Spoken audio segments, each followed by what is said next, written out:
We have before us the opportunity to forge for ourselves and for future generations a new world order. A new world order. Child sex trafficking. The deep state is trying to destroy Donald Trump's presidency. Loose the battle plans of heaven. It's all about control.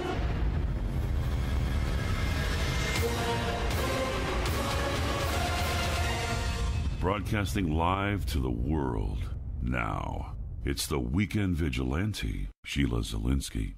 Hello, listeners, and welcome to the Sheila Zielinski Show for this June 20th, 2015 edition. You know, one of the greatest pioneers of exposing Agenda 21 in its early days, Dr. Michael Coffman, concluded his journey today, this morning, June 20th, 2017. And he's now receiving his heavenly reward for his earthly activity. You know, he leaves behind a great legacy that will serve to, I think, inspire younger generations to pursue truth no matter what the cost. I wanted to thank Patrick Wood for his beautiful sentiments that he wrote this morning. Dr. Michael Coffman was really one of the three men who, besides my uncle and Dr. Tim Ball, who really inspired me to do what I do. He fueled my passion to expose this diabolical green agenda, and I talk about that in my book, Green Gospel. Today's a sad day for me because I really loved this man, and he will be sorely missed. I just wanted to honor him because actually, ironically, I did a show 1 year ago with him. That was the last show I did. He got sick after that, and I did this show, and I wanted to honor him today by doing a replay of that show. So in honor of his legacy, I leave you with a show that I did with him. He wrote a book that is just one of my favorites. It is America Plundered, and I've got that website, americaplundered.com, linked on the bio today. I really hope that we can support his family in this tragic loss, and it just breaks my heart. And take a listen to a show that I did a year ago. Let's take a listen. Hi, everyone, and welcome to this edition of the Sheila Zielinski Show. What a program tonight, folks. We have a hard-hitting show with an exceptional guest. You have heard my first guest on Alex Jones, Coast to Coast. He's appeared on countless TV and radio programs around the globe. He has a PhD in ecosystems analysis and climatology, and he was the one that led the $1 million research project in the 90s on global warming. He is the leading expert on Agenda 21, and you know what? He's one of the most well-respected men in his field. He and his group stopped the Convention on Biological Diversity from being ratified in the U.S. Senate. You know what would have happened if he didn't do that? It would have been game over for Americans. He's a good friend of the show. He is really one of the men that inspired me to write Green Gospel. He's near and dear to my heart, and it is my distinct pleasure to have him back. He is simply one of my favorite guests. He has worked tirelessly the last few decades, and I could just go on with his impressive bio, but without further ado, Dr. Michael Coffman, welcome to the program, sir. It is an honor. Well, thank you very much. I'm very glad to be with you. Well, you know what? I think, Dr. Coffman, someday when the historians are sifting through the ashes of what once was the Free West, trying to figure out what happened, they're going to discover that freedom was hijacked by this diabolical green agenda. Christians are at war, and they don't even know it. When I first wrote Green Gospel, I was invited on this big Christian network, and I remember one of these pastors said to me, "But Sheila, aren't we as Christians supposed to protect the earth at all costs?" And where I want to start with that, the Bible really does have something to say about environmentalism, doesn't it, Dr. Coffman? Well, the Bible deals with environmental issues on a common sense basis. In other words, what God has created, we do not want to destroy. And God has given, according to Genesis in chapter 1, the right to till Mother Earth, or the right to get produce and so forth from Mother Earth. And that really infuriates environmentalists because what they believe is that Mother Earth should subdue us.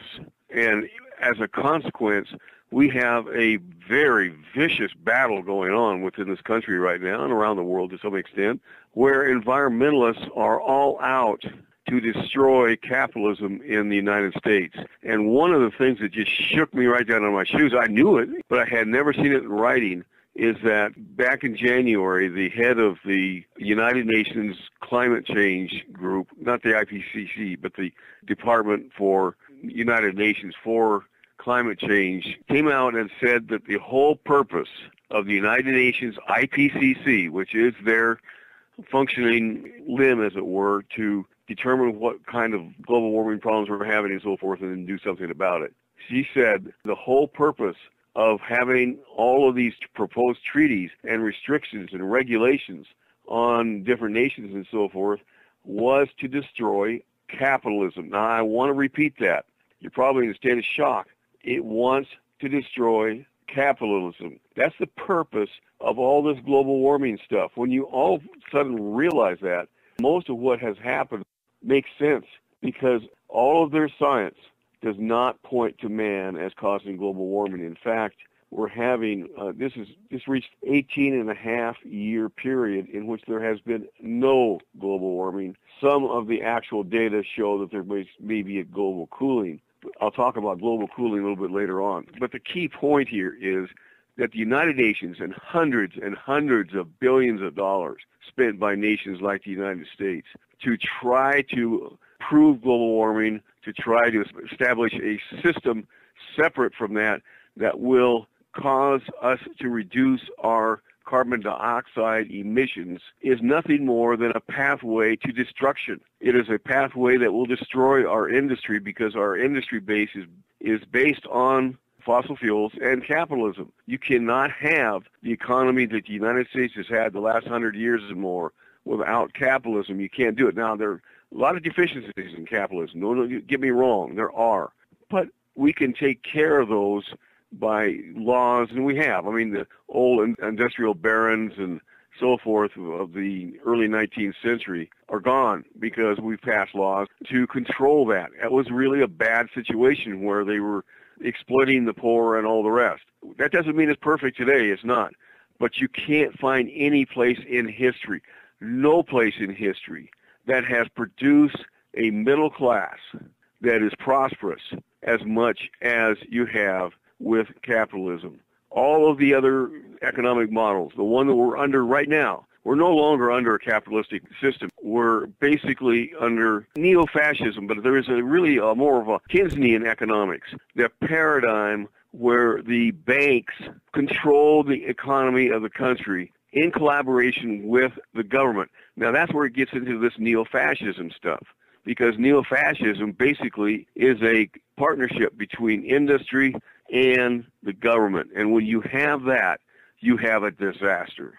Boy, disaster, that is an understatement. Because really, Dr. Coffman, the West is being radically transformed into this soulless, ungodly Marxist society. America is not the last bastion of freedom. It is the first and only one. And for that, it is under attack as it represents everything the Founding Fathers envisioned. And they endowed us with a heck of a trust fund. It's a nation of free people under God. You know, we have the public education and the progressive mainstream bobble-headed fake news media. They've indoctrinated Americans to accept this cabal's collectivist ideologies like Marxism and fascism. They want us to accept ideas as a valid part of the American way, and they are not.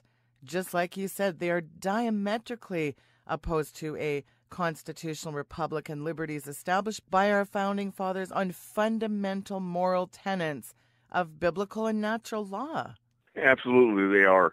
And my book, America Plundered, goes through that and how that happened. Not in as much detail as I'd have liked. It would have taken a 3 or 4 inch book to do that. But at least the person to be able to join the dots on the page and start to make sense out of what's going on, because right now, most Americans live in a deluded state. I mean, I'm literally saying they're under delusion because they have no idea what's going on. Anytime something comes up, the popular press will suppress it, and usually they do it by vilifying any opposition. And that concerns me because we're at that point now where in, say, global warming, all of the skeptics are being vilified. They're not being attacked with scientific facts.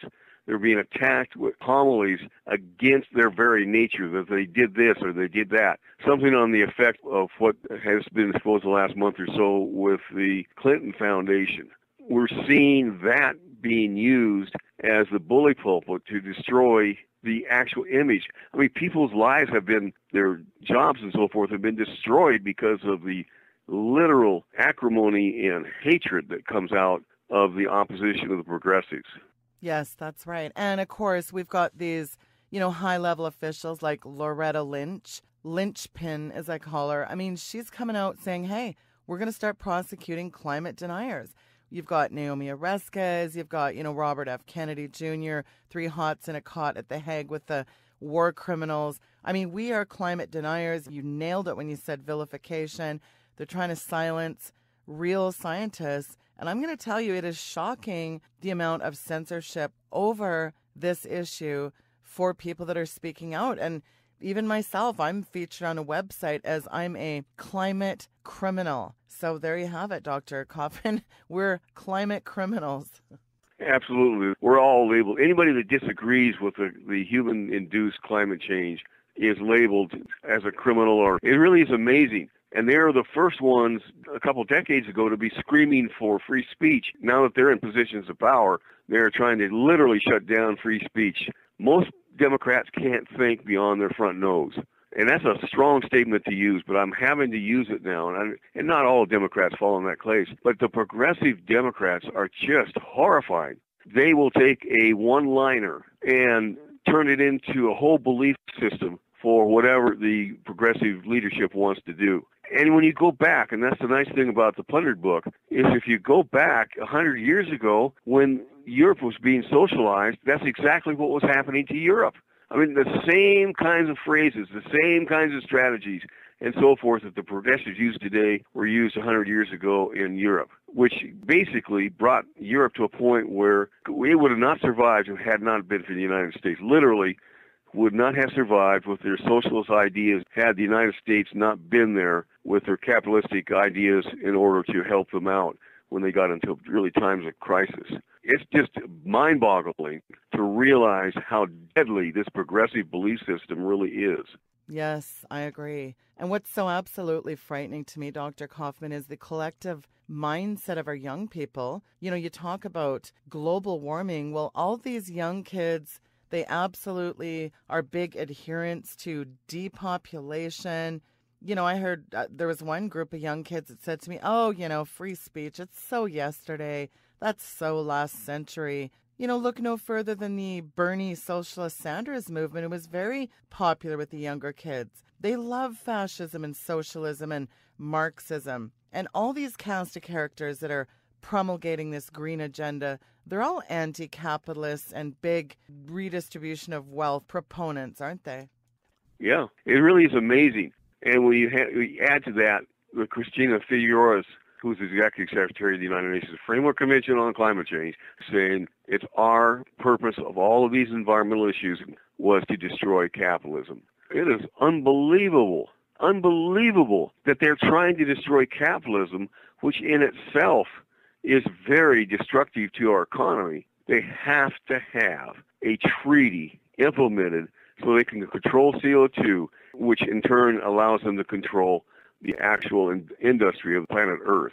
But that once they have control over CO2, anyone that wants to start a factory or improve a factory or whatever the case might be, or business, doesn't matter, the fact is that the United Nations will have control over that by controlling the amount of carbon dioxide emissions. It is an astonishing thing. Now, they've tried this, of course, quite a few times in the past and have failed dismally. But this time, they're working behind the scenes with the G7, with the Catholic Church, with a variety of other really powerhouses, financial powerhouses in the world, to force it upon everyone else without a complete consensus of the parties that have to sign on to this. Somehow they know how they're going to slip it in. And it will be a regular Donnybrook, I'm pretty sure, when it finally happens. And there are those nations, like China, for instance, who are expanding their electrical power grid and fossil fuel use by 1 to 2 new coal-fired plants a month. which adds tremendous pollution. I mean, you can see it on the satellites and so forth. And I don't blame them per se, because you cannot bring your nation into the 21st century without electricity. 90% of our goods and services are produced by electricity. When you look at fossil fuel or the use of fossil energy of some sort, almost everything in your office or your home is made of fossil fuels. Your computer, your printers, your books, almost everything that you have, that you use, the phone that I'm on and that you're in the radio that you're listening to and so forth, all have fossil fuels as their core component in their matrix in some way or another. And when you realize that and then say, now the United Nations is planning to have the emissions of carbon dioxide world down to 73% to 94% of pre-treaty levels, you're talking about a staggering amount by 2050. And it's absolutely nauseating. Every single day we're getting a steady barrage. We're getting just pummeled with a steady diet of, Arctic sea levels rising 20 feet by next Wednesday. All the polar bears have drowned. In a study this year, polar bear populations are booming. The Arctic sea level is doing just fine. In fact, Arctic sea ice is expanding according to some European studies. I mean, every day we're just getting bathed in this echo chamber of rhetoric around, everything, it's a climate catastrophe. I mean, if anything, Dr. Coffman, we need more. CO2 is plant life. We need more of it in the atmosphere. Well, that's it. Absolutely. In fact, you have satellite images of the planet Earth that shows that there has been a great amount of greening in the northern latitudes due to carbon dioxide. The fact that it's green already, it shows that we have plants that will grow now with more CO2, probably 20 to 30% more than they would have prior to the Industrial Revolution that caused the increase in carbon dioxide.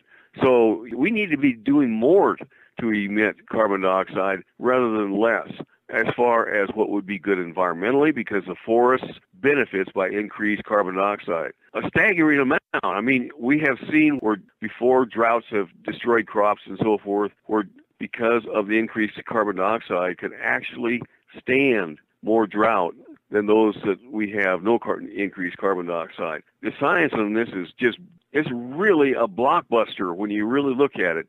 It could increase food production in the world by somewhere between 20 and 30% in the next, say 30 years or so, if we just allowed the carbon dioxide to increase. Instead, we're having policies and so forth to shut down the release of carbon dioxide. Not because it's good for the environment, not because it's good for people, it's because it's good for these global elites to control the industry and the economies of nations. Because once they get that control over carbon dioxide, goodbye economy. And as a consequence, what we're seeing really is a major threat against the ecology and the people of the United States. It is so diabolical that this elite brigade of zealots has very cleverly created a new political platform to carry out their collectivist goals. As your book, Plundered, talks about, progressivism. Progressivism is straight from the pit of hell. They're trying to level the playing field in the redistribution of wealth and destroying personal liberties, destroying our freedoms. It's like death by 1,000 cuts. And they're utilizing something that Karl Marx himself never envisioned. Marx would have salivated at the idea of utilizing phony junk pseudoscience to force you to believe that your lifestyle is responsible for heating up the Earth's atmosphere. It's all a great big lie. The end justifies the mean. That is the devil's way. But this is absolutely insidious. It's like this weird, evil genius scheme, isn't it? It really is. And I've often called it that because while I hate what they're doing, I literally hate what they're doing, I have to admit they have been brilliant at doing it. Now, are these people doing it because they're trying to gain control? Well, yes. But really what they're trying to do is to implement what they really honestly believe in. Most of these people have a major, there's been a lot of written stuff about this in psychology today and so forth. A lot of these people just cannot connect to reality because of there's a pathological problem with the way they think. They cannot connect to reality. And global warming is one of the biggest disconnects we have ever seen in planet Earth. I mean, obviously we have more people and so forth. I'm not talking about that. I'm just talking about the fact that the reality of the situation cannot be understood by these people. They literally cannot understand them. And so they launch into these great green programs of wind and solar power. Do you know how much wind power provided after hundreds of billions of dollars were spent here in the United States? 1.4%. Yeah, what an absolute joke. Wind and solar power. I mean, they're bird-chopping windmills, really. Let's call it what they are. And why did they scrap it all in Europe, Michael? Well, and that's the other thing. It's totally failed in Europe. Most of the people most of the nations are trying to get out of green energy at this point because it's been such an absolute and total failure. And we told them back in 10 or 15 years ago, you cannot have, solar and wind power with today's technology. Now, I hope someday in the future we can. I'm not against it. It's just the fact that it's a fallacious disconnect right now because people think they will. Solar, 0.3%. 0.3%. Hundreds and hundreds of billions of dollars have gone into this. And we're expected to be able to reduce carbon emissions by 28% by 2025 or 90% by 2050. That's ludicrous. That's a path to suicide, just as Europe is going through right now. They put a lot of money, trillions of dollars into this, and it's turned out to be a total failure because solar power isn't producing energy when the sun's not shining, which is really more than half of 24 hours a day because you have clouds and so forth. And then wind. Wind almost created a major crisis in England 4 years ago, when they were taking coal-fired plants offline, and they had a January in which you had very, very low winds.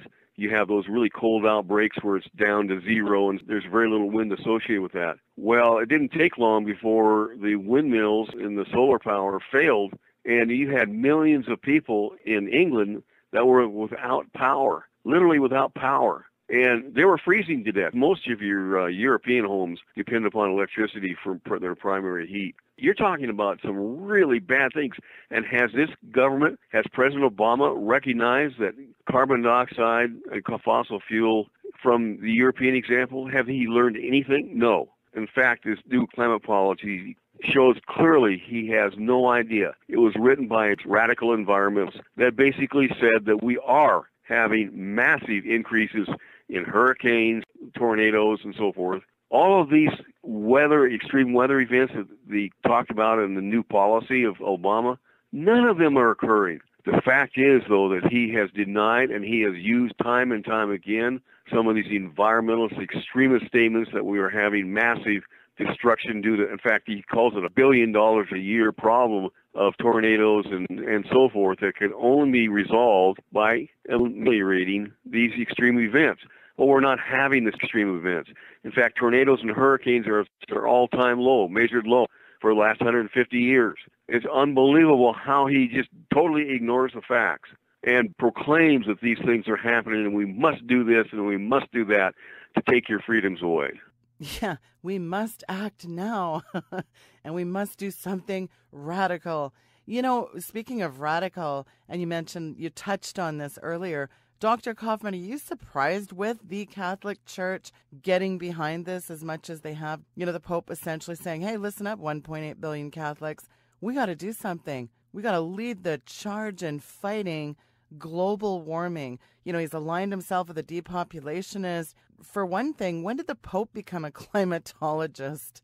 It is literally astonishing that the Catholic Church, but you shouldn't be too surprised because the Pope has actually been defined as a socialist by many, many outside sources, and that kind of thinking is pure socialist thinking. He's been indoctrinated. Various cardinals hate capitalism. Well, once you start hating capitalism, you start hating mankind because capitalism has been the best thing that has come, and they don't realize it because they have been so fully indoctrinated with a socialist background And as a consequence, they're at that point where I was describing earlier, they cannot see why they're wrong. They literally cannot see it, and they will resist any attempt to try to convince them that capitalism really has a much better place in the world's economy than does socialism.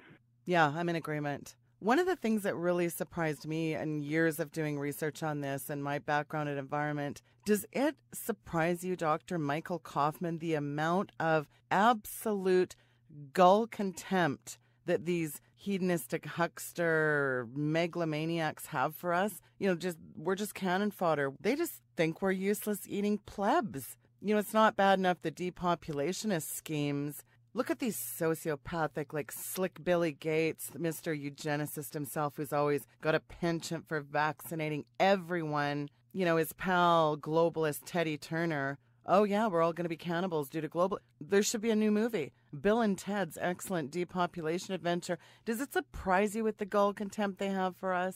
No, and I haven't been for probably 30 years. The realization that we have a problem, and it's us. The old pogo routine, the cartoon routine. The fact that it really talks about the hatred of mankind, but that's really at the basis of their belief system. And almost all of the socialists have a very bitter spirit for one reason or another. I'm not going to say that everybody does, but when you really have a more positive attitude in the center of your spirit and your heart and so forth, you're going to see the positive things that can be done. But when you have a bitter spirit, just like the Bible says, it will destroy you. It will destroy you, and it is destroying us. It really is. And it's one thing to really have a hatred towards humanity, but the one group of people really that is written about that is their true arch nemesis to this Gaia-loving pagan death cult, it's Christians. Christians are a problem. They hate us Christians. It is unbelievable to have a really bad hatred for Christianity. And, of course, we're seeing that on a worldwide scale now. I mean, Christianity is being attacked by everyone. It's unbelievable. And yet they claim they don't. And who are you supposed to believe? I believe what I see in relationship to various Christian things.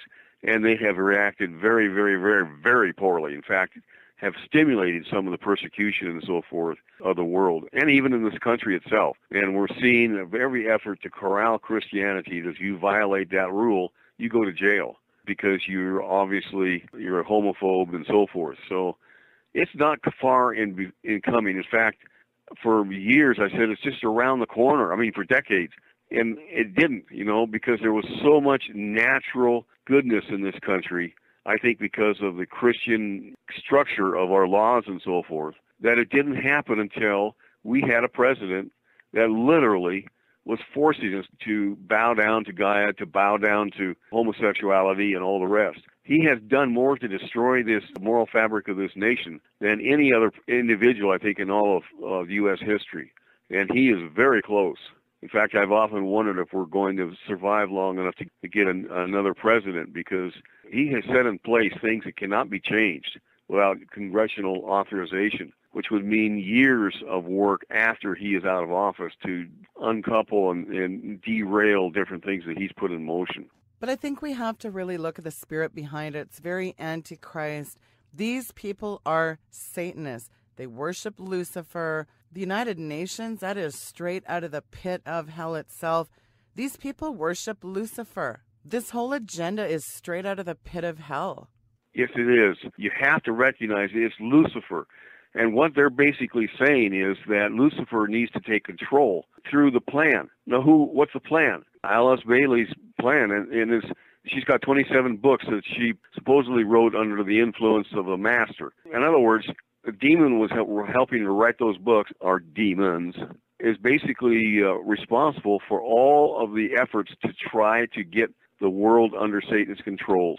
And it's not, I don't think, any accident that, what was the famous book back in the 50s? The Bible of a lot of progressives. Oh, Saul Alinsky, Rules for Radicals. Right. He dedicated that book to Satan. Now think about that. Yeah, and don't forget Hillary Clinton wrote a senior thesis about Saul Alinsky. Remember, it was entitled, There is Only the Fight. And that thesis is available. That's shocking. Yeah, I know, and Hillary loves him. In fact, was actually implementing part of his plan while her husband was president. I assume she tried to do as what she could while she was Secretary of State too. But nonetheless, what you're seeing here is that everything, when you get down to the very tips of the root, it's all related to Satanism and Satan. When you looked at Hitler in his fascism, Hitler was a very strong environmentalist. Most people don't recognize that. And he was deep into the occult, mostly with Helena Blavatsky, not Alice Bailey so much. But nonetheless, it's the same New Age concepts of having nature reign whatever planet you're on, that there's this wholeness. We're just part of a vast universe. There's no real difference between us and maybe somebody on another planet and so forth. They're all part of the whole. And you just meld into this oneness, this ideological oneness. And that leads into the mind thinking that, you know, if your leader wants us to do this, then you do it automatically because you're part of the whole. And you just do your part. Well, that will not work for very long, folks, because there are always people out in the world who want to rule you. And when they do, you need to push back, or you will be subsumed into their influence. It is a form of madness I have never seen before, and it's totally anti-realistic. Now, it's based on emotion, and understand this. The average progressive has a mental maturity of a teenager.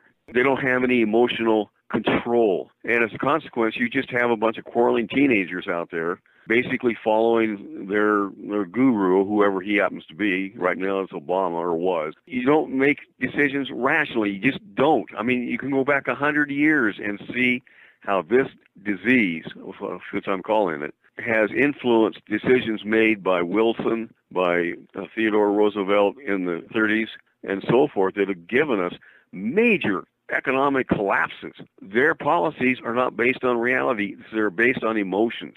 And we are seeing the same thing happen right now, and you need to be warned. You need to take some sort of action with your senators and congressmen and so forth to say no, that we are not going to sign anything out of the United Nations on climate change, period, because it'll be forced down our necks if they get their way. Right now, it looks like they're trying to develop a policy that is not called a treaty, but we would still be held bound to it. And if that, the one power structure they're trying to do without any input from Congress is President Obama. Are we seeing the development of a tyrannical president? You bet we are.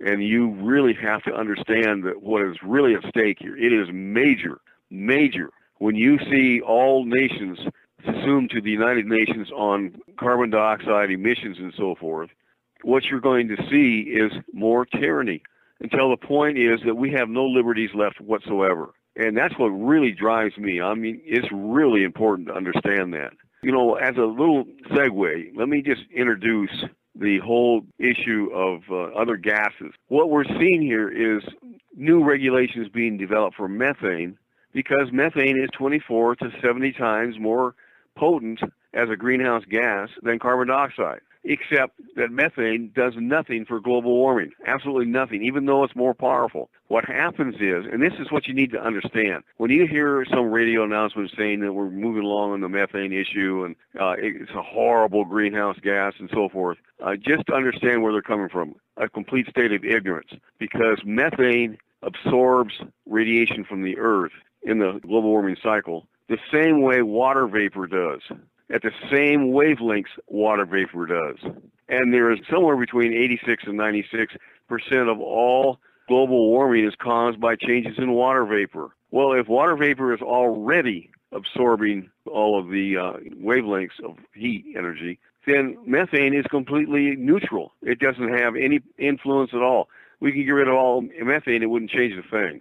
So understand the deviousness of how this administration is confusing people with all kinds of idiotic ideas like methane, as well as just twisting the science. Right now, there's just been discovered, well, it has been over the last couple of years, but we're getting almost complete proof now that all of the climate data around the world has been adjusted, manipulated, in order to show that the past was much cooler and the present is much warmer than what the actual raw data show. In other words, it reverses the slope from one of cooling to one of warming. In other words, if you use the raw data, you're going to show that the Earth has declined in temperature, or at least remained fairly stable during the last 100 years or so. It is really astonishing. This had to be done deliberately, and there's only 4 organizations that actually produce the data on temperatures. That's NASA, NOAA, and a group over in England called the CRU are controlling the data, and they have adjusted the data to show tremendous gains in temperature that didn't exist in the raw data at all. Understand how bad these people want it. I don't know, they must be paying these scientists a lot of money to get them to lie so badly.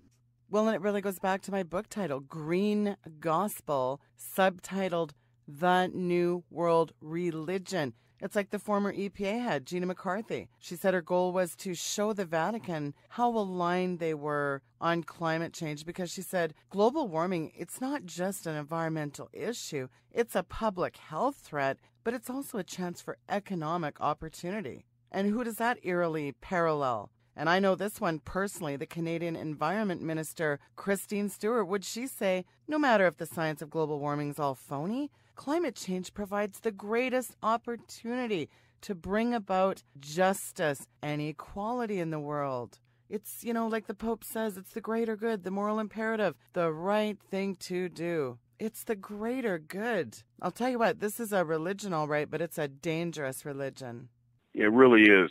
This is a religion. You have to identify it as such. And it's very dangerous, as we're beginning to see now. If we go into global cooling, we are really up against a major assault upon humanity and the ecosystems of the world. We had the last cycle of 1.5 degrees less than it is today back in the 17 and 1800s. And there was massive starvation. The crops couldn't grow. It was too cold, or you had a killing frost, either just into the season or just before harvest. Once you start this process of starvation, then you have other things like the plagues and so forth that came into Europe, all because the temperature dropped 1.5 degrees. It really is stunning. If we go into that now, we have modern technology, we have modern agriculture, we'll be able to help part of that. But at the same time, it's going to cause devastation beyond anything that global warming can do in the next 100 years. I just hope it doesn't happen. But every indication, the sun is in hibernation now, or going into hibernation. That's what happened back 150 years, 200 years ago. And we seem to be we haven't had any warming in the last 18 and a half years. In fact, some data show global cooling. What we're seeing here is probably the very first stages of a 20 to 30 year period where it's going to be much cooler than what we've seen in a long time. You have to recognize when these idiots create these policies that they're trying to do right now, they're going to put you on the wrong policy and actually exacerbate an already critical situation. If Americans knew how much danger they were in, I think they would react. Amen to that. I think they would react as well, but you're right, they don't know, due to the dumbing down of everyone and this agenda to keep all the information suppressed. I think you're so right. And of course, that is why it's important. Programs like this, work that you do, we are trying to wake people up to this diabolical agenda. And I'll tell you, it's coming fast and furious. Dr. Coffman, please, in the waning moments, would you give out your information on how people can get a copy of one of my favorite books? It is a must-read, Plundered, How Progressive Ideology is Destroying America is the subtitle. It is Michael S. Coffman, Ph.D. Tell the folks how they can go and where's the best place for them to get a copy of this book and check out your handiwork as well. Yes, it is on Kindle if you want to save some money there. But the actual book is America Plundered, and it's on americaplundered.com. So go to americaplundered.com, go down about a half a page or so, and you'll find the book's description and all the rest there, a much more description than you'll get on Amazon. I think you can't help but I have gotten nothing but rave reviews from this particular book. But you have to be somewhat enlightened. And I think by listening to this program, you're probably part of that crew that are enlightened as to what's going on and just need some hard information to really pull it together so you can explain it better to other people, and this book will help you do that. Yes, it will, and I can vouch for that. Dr. Coffman, you really were an inspiration for the work that I do today. You really are the progenitor of exposing the diabolical green agenda, Agenda 21. All your tireless devotion and dedication to waking people up. I can't imagine what would have happened if you and your group had not stopped that Convention on Biological Diversity from being ratified. Yikes, I shudder to think. You are such an inspiration, and thank you, sir, for your time in coming on the program and for everything you do. God bless you, and thank you for coming on the program. Thank you very much. I appreciate it. Oh, it was a good interview. Thank you. Folks, that was an interview that I did 1 year ago today with Dr. Michael Coffman. And ironically, like I said in the beginning of the program, he is not with us as of today, and it's really heartbreaking to me. He was such a big inspiration in what I do, and it would be an honor if you would go and get a copy of his book. I would like to see his family be still supported by his important work. Please do go to the website. It is, bookmark this, americaplundered.com. That's americaplundered.com. It's also linked there on today's bio. And again, just such a tragic loss. He will be sorely missed by me, and it's a very sad day to me. And I wanted to play this show from a year ago to honor his legacy, really. He was just an amazing Christian man and really brave, and I just really wanted